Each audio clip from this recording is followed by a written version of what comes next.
শেখ হাসিনার যে অ্যাকাউন্টগুলো যেগুলো দুদক খবর পেয়েছে, মানে দুর্নীতি দমন কমিটি, তারা যে খবরটা পেয়েছে সেখানে মোট 25টা অ্যাকাউন্টে শেখ হাসিনার নাম পাওয়া গিয়েছে। তার মধ্যে কতগুলো জয়েন্ট অ্যাকাউন্ট রয়েছে, কয়েকটা তার নিজের নামে রয়েছে। কিন্তু এই যে এতগুলো ব্যাংক অ্যাকাউন্টে, সেখান থেকে সব মিলিয়ে প্রায় 3 কোটি টাকা মতো পাওয়া গিয়েছে। মোহাম্মদ ইউনূস তাহলে এখন কি বলবেন? কারণ কিছুদিন আগেই সংবাদের শিরোনামে উঠে এসেছিল যে ছাত্র নেতাদের অ্যাকাউন্টে কত কত টাকা ঢুকেছে। ডোনাল্ড ট্রাম্প বলেছেন যে কত টাকা ঢুকেছে বাংলাদেশে, তার একটা ছোট্ট হিসেব তিনি তুলে ধরেছেন। সেক্ষেত্রে দেখতে গেলে শেখ হাসিনার অ্যাকাউন্টে তো মাত্র নগণ্য। সেই টাকাগুলো কি শেখ হাসিনা তার অ্যাকাউন্টে রয়েছে যে টাকার পরিমাণ, নাকি বাইরে অন্য কোথাও টাকা রাখা রয়েছে? সেই রকম কোনো তথ্য কি উঠে এসেছে? ধন্যবাদ আপনাকে। ওই রকম কোনো তথ্য আমরা পাইনি। তারা চেষ্টা করছে, পত্রিকায় রিপোর্ট করাচ্ছে যে পৃথিবীর বিভিন্ন দেশে তার সম্পদ রয়েছে। আমরা চাই ওইসব রাষ্ট্র থেকে তোমরা সেগুলো এনে আমাদেরকে দেখাও। আপনাকে বলি, বাংলাদেশে আজকের যে পত্রিকা, আজকের যে মিডিয়া, ওদেরকে যেরকম রিপোর্ট দেওয়া হয় সেই রিপোর্টে তারা ছাপাতে হয়।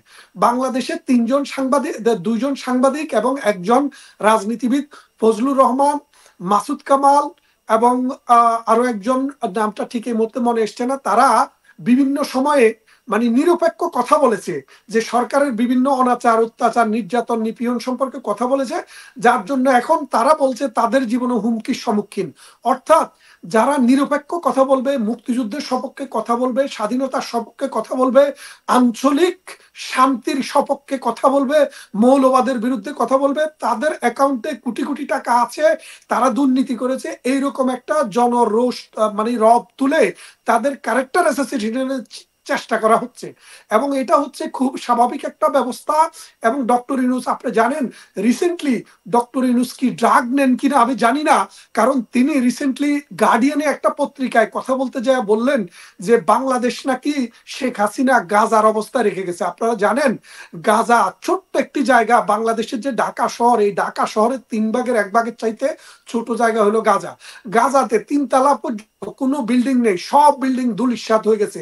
মানুষ খেতে হলে পৃথিবীর বিভিন্ন জায়গা থেকে বিক্রি করে চাঁদা তুলে এনে মানুষ খায়। আর বাংলাদেশে মেট্রো রেল হয়েছে, বাংলাদেশে 8 লেনের লাইন হচ্ছে এবং পাতাল রেল হচ্ছে। বাংলাদেশে পদ্মা সেতুর মতো বিলিয়ন বিলিয়ন টাকা খরচ করে আপনার উন্নয়ন কর্মকাণ্ড হচ্ছে, প্রত্যেকটা ছেলে মেয়ে স্কুলে যাচ্ছে, এবং বাংলাদেশের মাথা পিছু আয় ভারতের চাইতেও $40 বেশি, এবং অর্থনীতিতে বাংলাদেশ পৃথিবীতে একদম। কিন্তু এই মুহূর্তে সবকিছু তো তছনছ হয়ে গিয়েছে। এই মুহূর্তে তো সেই হিসেবগুলো, আপনি যে হিসেব দিচ্ছেন সেটা 5ই আগস্টের আগের হিসেব, সেই হিসেবগুলো তো এই মুহূর্তে আর খাটবে না।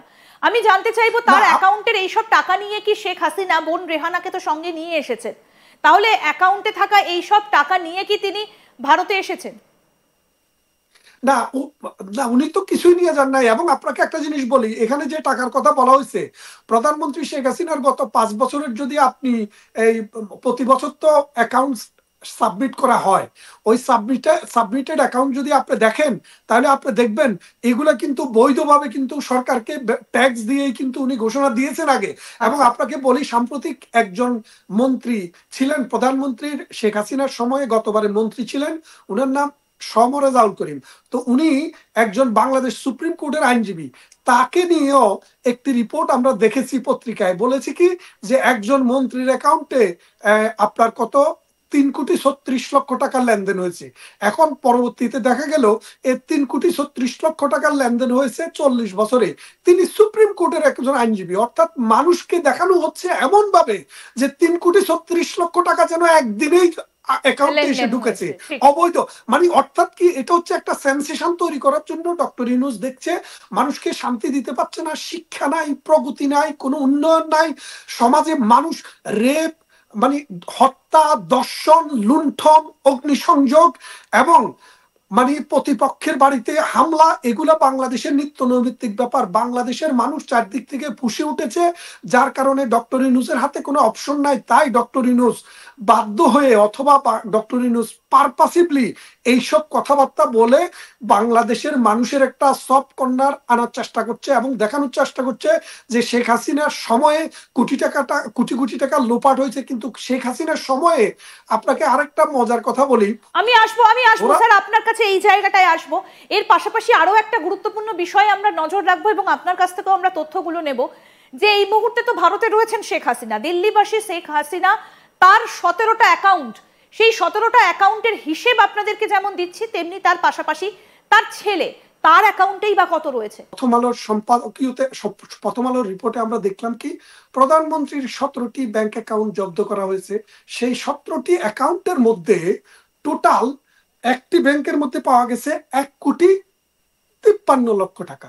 আপনি চিন্তা করে দেখেন, প্রধানমন্ত্রী শেখ হাসিনা, যিনি বাংলাদেশের প্রধানমন্ত্রী ছিলেন 17 বছর, এর আগেও তিনি প্রধানমন্ত্রী ছিলেন 5 বছর, তার মানে হচ্ছে তিনি 23 বছর বাংলাদেশের প্রধানমন্ত্রী ছিলেন।